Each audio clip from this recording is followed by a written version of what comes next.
The school to prison pipeline. In this presentation, we will cover what is the school to prison pipeline, how we got here, what is wrong with suspensions, what schools can do to change, what educators can do to change, and examples of the pipeline at work.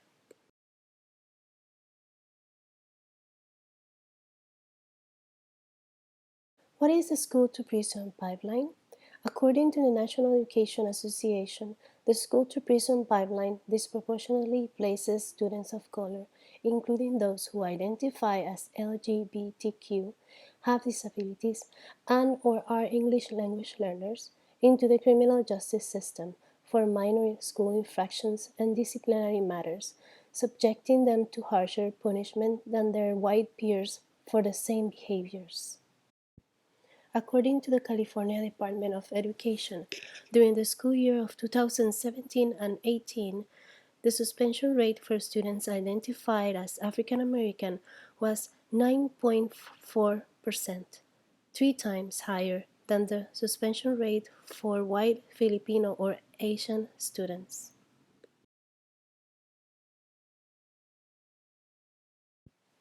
How the pipeline started with the implementation of zero-tolerance policies that criminalized normal children behavior, the addition of punitive high-stakes testing that prevented teachers from building rich, engaging, well-rounded instruction, and favor the push-out of students to improve scores. In addition, the use of police officers to handle disciplinary issues of the school, pushing students to the juvenile and criminal justice system. What is wrong about suspension? Students suspended spend their time with other individuals removed from school due to similar issues and those who are engaged in criminal activity. Criminalizing not violent misbehaviors weakens and damages the authority and the relationship between students, teachers, and other authoritative figures. Students suspended are receiving minimal or no educational instruction. For students from unstable family situations, removal from school is another form of abandonment that puts them into the school to prison pipeline. To lead every student to success, teachers can apply de-escalating techniques, conflict resolution, and social-emotional learning practices in their classrooms, use positive reinforcement techniques, provide clear expectations, explain consequences, and include students in the process. Provide a safe and caring environment for every student where diversity is valued. Use trauma-informed practices.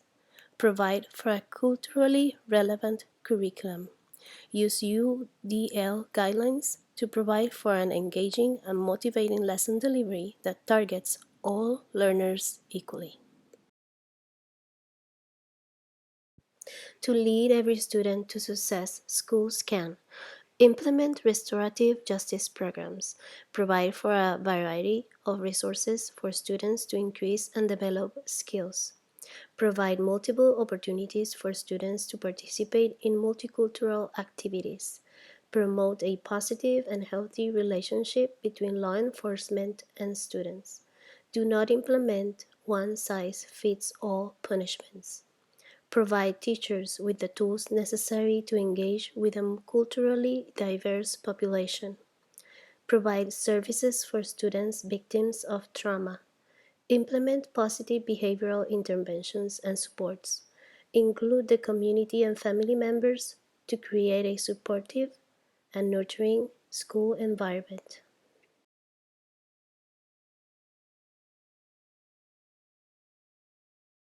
Let's see how the pipeline works.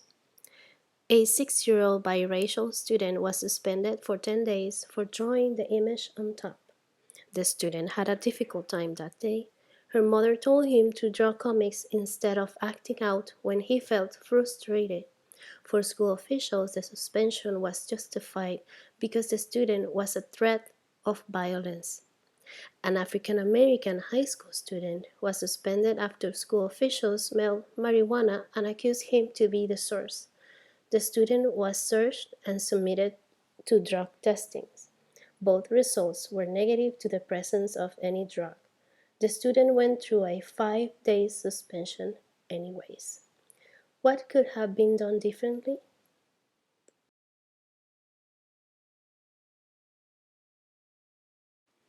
How can you lead every child to success and away from the school to prison pipeline?